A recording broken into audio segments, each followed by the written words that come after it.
Jaalatamaa jibbamaa siinafanii dhufaa jira maalli jijjiiramaanii warri arraa gagammadaa jirtanii dhufaa jira barri siin gadditanii warri arraa gadda gubbaa jirtanii dhufaa jira barri siin gammadanii.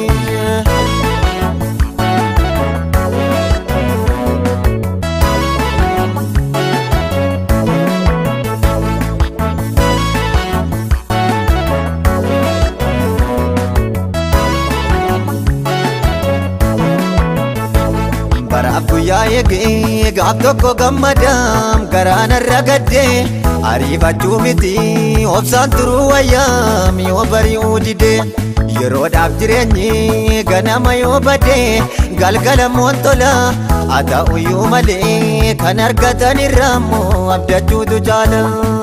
Jaalatamaa jibbamaa siinafanii dhufaa jira maalli jijjiiramaanii warri arraa gagammadaa jirtanii dhufaa jira barri siin gadditanii warri arraa gadda gubbaa jirtanii dhufaa jira barri siin gammadanii.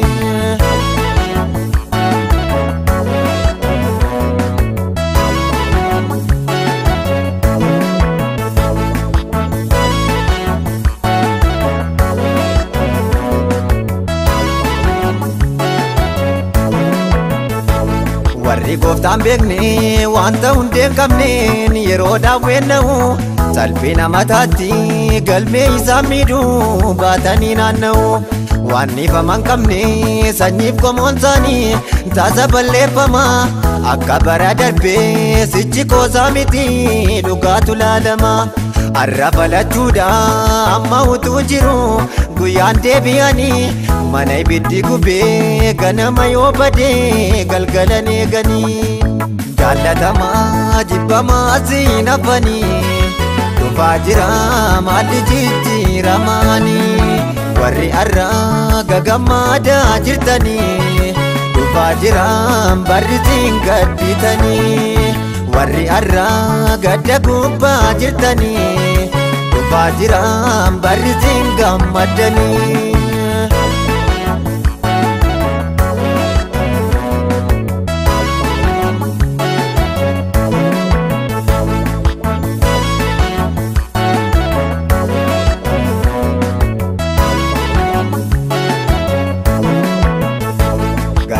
Dagattee kaniin irraan banne madaa baay'een qaba ijjiin irra darbee jechi nama baay'ee natti ta'ee tabba lola baay'ee darbee kun adda naga'ee utuu manni bamu akka namaa miti gooftaadhaan bareedee karaan irra deemu namaan jibbamanii yeroof rakkatanii jiraachuun gaariidha haalli jijjiiramee gaafa inni dhiyee bari'uuf seenaadha.